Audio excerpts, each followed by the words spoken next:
വന്നണിയുന്ന ആഘോഷങ്ങളെ വർണ്ണാഭമാക്കാൻ പുതിയ സ്റ്റോക്കുകളുമായി എടപ്പാൾ ചോയ്സ് വെഡിംഗ് കാസിലും ഒരുങ്ങിക്കഴിഞ്ഞു. പട്ടാമ്പി കൊടലൂരിൽ നബാർഡ് ധനസഹായത്തോടെയുള്ള കനാൽ നവീകരണം തുടങ്ങി. 3 കോടിയോളം രൂപ ചെലവഴിച്ചുള്ള പ്രവൃത്തികളാണ് പുരോഗമിക്കുന്നത്. കൃഷിക്ക് ജലസേചനം സുഗമമായി എത്തിക്കുകയാണ് ലക്ഷ്യം. പട്ടാമ്പി നഗരസഭയിൽ ഉൾപ്പെടുന്ന കൊടലൂരിലാണ് കനാൽ പുനരുദ്ധാരണം പുരോഗമിക്കുന്നത്.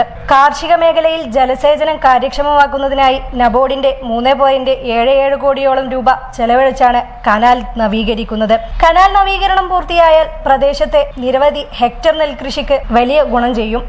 നെൽകൃഷിക്ക് പുറമെ പച്ചക്കറി, കപ്പ എന്നീ കൃഷികളും ഇവിടെയുണ്ട്.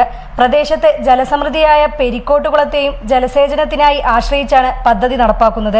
നിർമ്മാണം പുരോഗമിക്കുന്നുണ്ടെങ്കിലും മഴക്കാലത്തിനു മുൻപ് പ്രവൃത്തികൾ പൂർത്തിയാക്കിയാൽ മാത്രമേ ഇക്കൊല്ലത്തെ കൃഷി ഇറക്കാൻ കഴിയുകയുള്ളൂ എന്നാണ് കർഷകർ പറയുന്നത്. നമ്മളെ തോടിന്റെ പണി പകുതി ഭാഗം കഴിഞ്ഞിരിക്കുന്നു. ബാക്കി പകുതിയിലധികം ഭാഗം ഇനിയും ചെയ്യാനാണ്. ഈ മഴയുടെ മുമ്പേ എത്രയും പെട്ടെന്ന് ചെയ്തില്ലെങ്കിൽ ബാക്കിയുള്ള ഭാഗം കൃഷി ചെയ്യാൻ പറ്റില്ല. ഇതിപ്പോൾ നമ്മൾ പൂട്ടുകൂടി ചെയ്യാതാണ് പാടമൊക്കെ അവിടെ ഒഴിച്ചിട്ടിരിക്കുകയാണ് അവർക്ക് വണ്ടി പോകാനൊക്കെ സൗകര്യത്തിന് വേണ്ടിയിട്ട്. അപ്പോൾ അത് എസ്റ്റിമേറ്റ് മാറ്റാനാന്ന് പറഞ്ഞിട്ട് നിർത്തിവെച്ചതാണ് മറ്റേ തോട് പടിഞ്ഞാറ് ഭാഗം.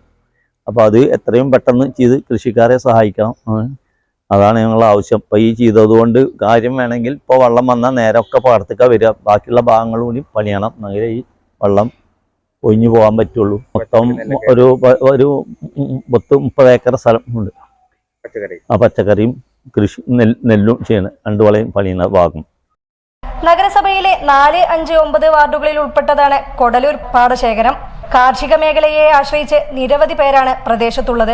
പദ്ധതി യാഥാർത്ഥ്യമായാൽ ഇടതടവില്ലാതെ നെല്ലും പച്ചക്കറിയുമൊക്കെ കൃഷി ചെയ്യാൻ കഴിയുമെന്ന പ്രതീക്ഷയിലാണ് കർഷകർ. 1-2 വിളയും പുഞ്ചയും പച്ചക്കറിയും സുലഭമായി നടത്താൻ കഴിയുമെന്നത് തന്നെയാണ് കർഷകരുടെ പ്രതീക്ഷ. ഇത് ഉപകാരം എന്ന് വെച്ച് കഴിഞ്ഞാല് നമുക്കിത് ഒരു കാലാകാലം നമുക്ക് ഇവിടെ വെള്ളം ഇല്ലാണ്ട് നമ്മളിവിടെ കഷ്ടപ്പെടുന്ന സമയമാണ് വേനൽ വന്നു കഴിഞ്ഞാൽ. അപ്പോൾ ഇതിപ്പോ ഇവിടെ ഈ ഭാഗം ഇപ്പോൾ ഈ ഏരിയ ഭാഗത്തേക്ക് നമുക്ക് അവിടുന്ന് വെള്ളം കിട്ടുകയാണെങ്കിൽ നല്ല ഉപകാരം തന്നെ ആവും. അപ്പോൾ ഈ കിണറുകളൊക്കെ വറ്റിക്കിടക്കാണ്. ഇത് വെള്ളം ഓവർഫ്ലോ പോകാനും വേണ്ട നമുക്ക് ഇവിടെ കെട്ടിക്കഴിഞ്ഞാൽ ഇത് ഇങ്ങോട്ട് തിരിച്ചെടുക്കുകയും ചെയ്യാം.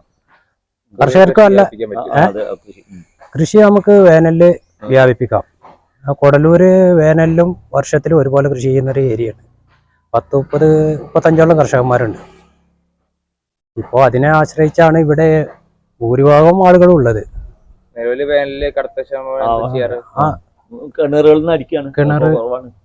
കിണറിൽ വെള്ളമല്ല ഇപ്പൊ തന്നെ ഇവിടെ നമ്മുടെ കിണറൊക്കെ അടിച്ചു കഴിഞ്ഞാല് ഒരു 5 മിനിറ്റ് നേരം കിട്ടാനുള്ള ഇല്ല. അപ്പോൾ ആ പച്ചക്കറി കാണുന്നു അതൊന്നും ഒരു 5-6 പ്രാവശ്യമായിട്ടൊക്കെ അടിച്ചിട്ട് വേണം